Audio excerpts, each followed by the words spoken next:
vamos a conversar un poco el día de hoy acerca de lo que se denomina o hemos denominado el realismo histórico. Y para ello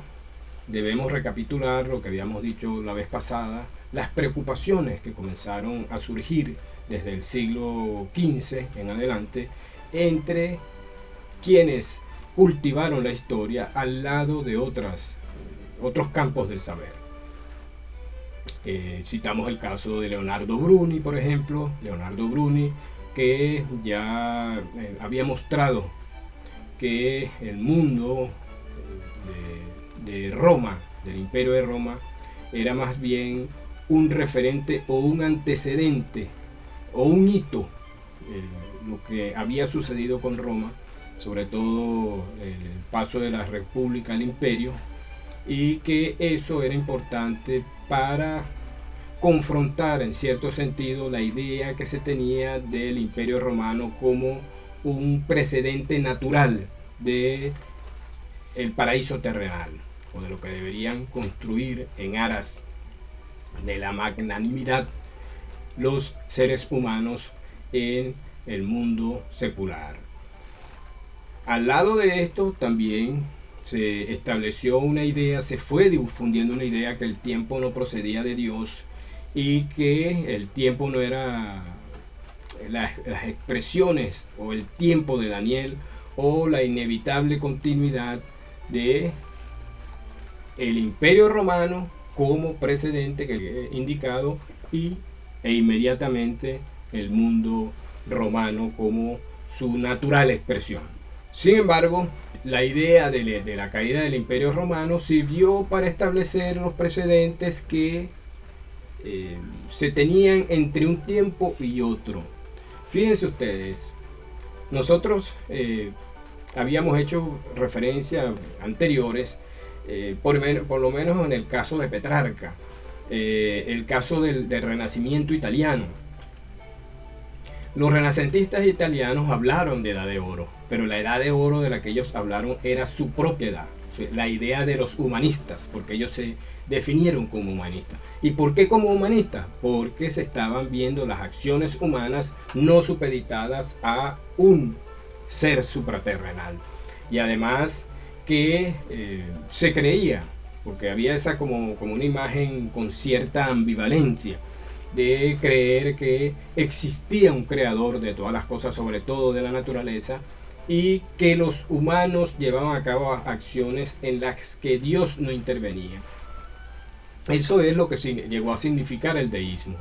Y es importante en estos segmentos, como hemos venido hablando, de nuestro interés de demostrar que la mentalidad histórica no solamente fue obra de historiadores, sino también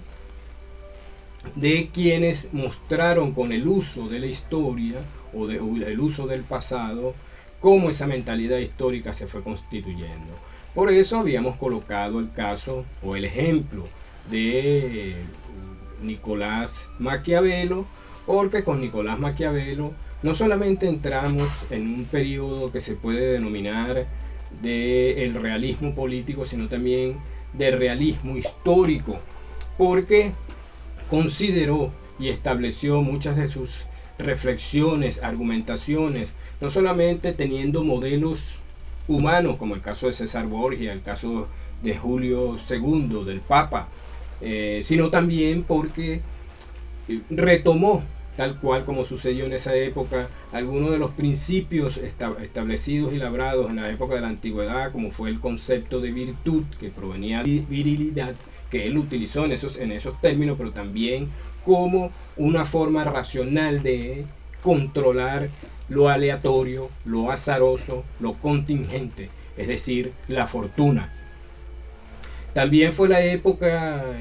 desde el siglo XV, de la restitución de la figura de un gran teórico de la política en el mundo de la antigüedad, como fue Cicerón, y a la vez que se estaba restituyendo a Cicerón, se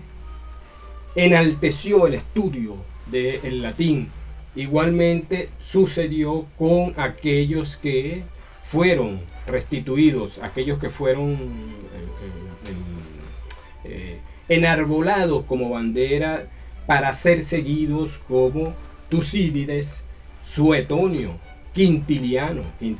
que era uno de los que había hablado en el mundo antiguo de la historia como un relato, o que la historia era un género literario. En el próximo segmento vamos a seguir conversando acerca de estos problemas y algunos de los hallazgos en otros campos del saber que contribuyeron con la consolidación de una mentalidad histórica en el mundo occidental.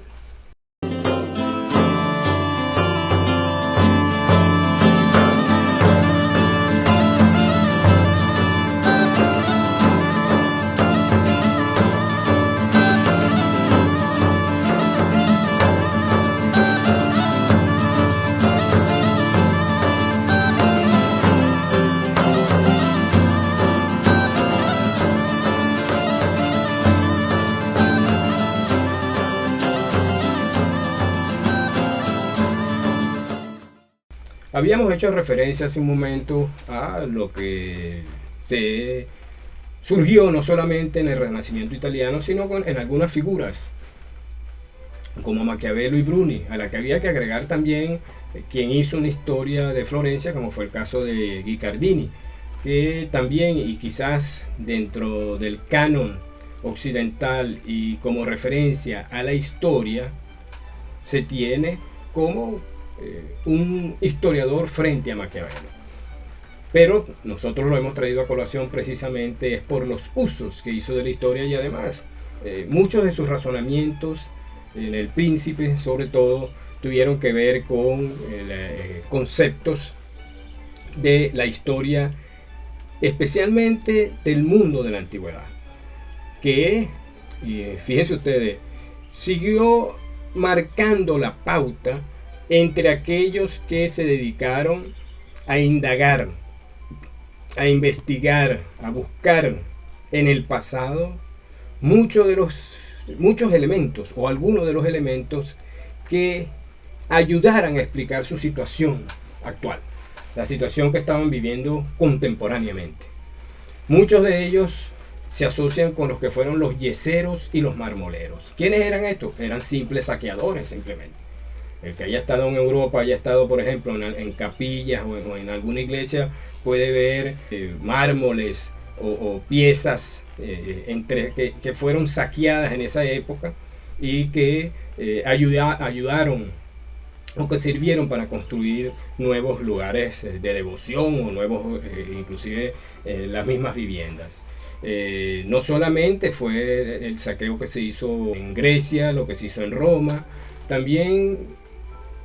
pasó lo propio en el Cistern, en la parte sur de Francia, que fue también objeto de esos saqueos, y el Asia Menor. ¿Por qué traer a colación esto? Porque hubo esa preocupación por el pasado. Hubo la necesidad de explicarse la razón y el por qué se había logrado alcanzar una situación, y quizás también de salir un poco de esas balizas que se habían heredado del mundo de la cristiandad, y que se veía la historia como un designio de un ser divino. Recordemos nosotros que la cristiandad fue muy temerosa con todo lo relacionado con lo novedoso. Lo novedoso dentro del mundo de la cristiandad era visto con mucha desconfianza, por eso se perseguían a las brujas, se les acusaba de cualquier cosa, porque a la brujería, a los astrólogos inclusive, y todo aquel que tenía que ver con profecías. Y fíjense ustedes, ya desde el siglo XVI hubo un historiador, Guillaume Boudet, que había escrito un texto sobre la moneda romana, el caso sobre el as. Pero ¿por qué es importante esto? Porque ya se comienzan a incorporar nuevos temas, ya en el siglo XVI, nuevos temas, nuevos problemas para la historia, y en este caso ya nos está hablando, o en acompañamiento todavía de la hagiografía, en acompañamiento inclusive de esa historia eclesiástica de la que había hablado Eusebio de Cesarea, comienzan entonces a incorporarse nuevos pensadores que les interesa otros elementos relacionados con la historiografía o con todo aquello que ayudara a entender el mundo del pasado. Por ejemplo, ya en 1571 aparecería un texto desde el mundo prusiano de el primer texto que se tiene de archivística. Lo que hizo Escalímetro, por ejemplo, en 1583, que fue establecer un método para medir las cronologías o para establecer cronologías. Todo ello tuvo que ver entonces con esa búsqueda, con esa intención por alcanzar o aprehender del pasado todas algunos aspectos y elementos que puedan ser utilizados en aras de comprender la vida que se estaba viviendo. Ya en 1608, por ejemplo, un español de apellido Chacón, y en sus manos, que había sido un canónigo español, se fundaron los primeros archivos. Ya el primer tratado de epigrafía, es decir, de escritura sobre piedras, se había hecho en ese mismo año, 1608. Ya para el siglo XVII se estaban especializando las temáticas relacionadas con esa aproximación o esa búsqueda en el pasado. Y ya desde 1567 hubo la necesidad de generalizar los archivos, sobre todo desde Simancas en España. Ya a finales del siglo XVI y ya principiando el siglo XVII, tal cual como lo había hecho Chacón, por ejemplo, con su metrología, se comienzan ya a dibujar, a delinear en lo que se convertiría la historia en el mundo moderno. En el próximo segmento vamos a cerrar ya esta idea y ver un poco mejor algunos ejemplos que nos ayuden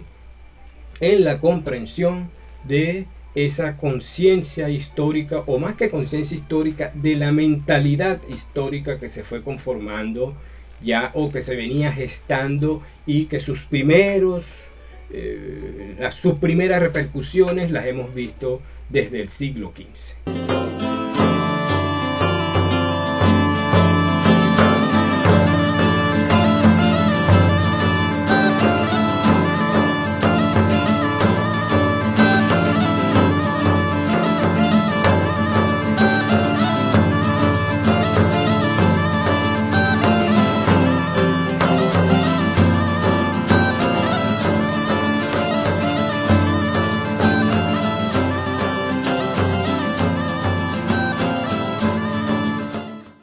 Habíamos conversado hace un rato de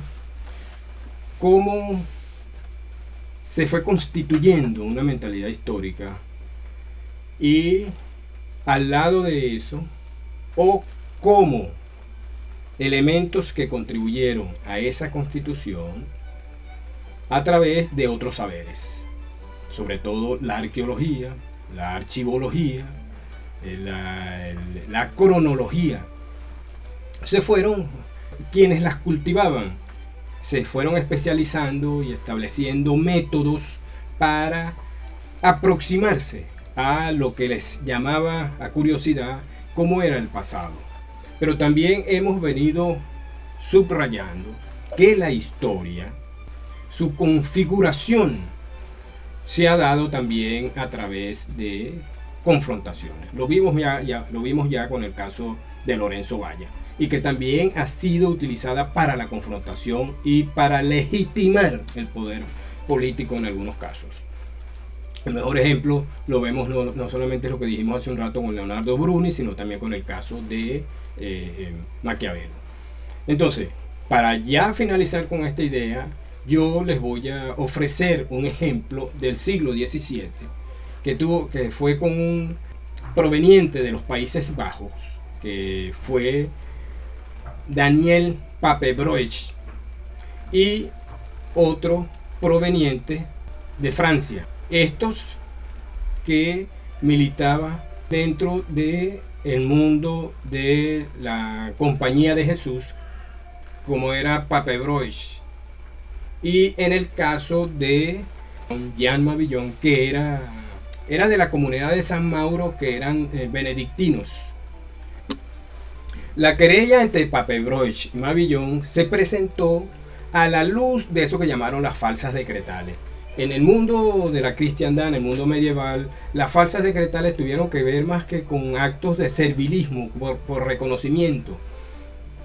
y asociados con el forjamiento de documentos para justificar propiedades, y sobre todo se hizo en el mundo eclesiástico. Y estos representantes, uno de la Compañía de Jesús, como es el caso del neerlandés del que le he hecho referencia, y el otro que era de origen francés, que era la comunidad de San Mauro, que eran de la compañía seguidores de San Benito, ambos en su querella se vieron en la obligación de estudiar. Por ejemplo, Papebroich se dedicó a estudiar todo lo que tuvo que ver con el mundo merovingio, y que él demostró, él dijo, palabras más, palabras menos, que puso en cuestionamiento muchos de los documentos que eran de la época merovingia por su extraña letra, decía él. Inclusive él se vio en la obligación de estudiar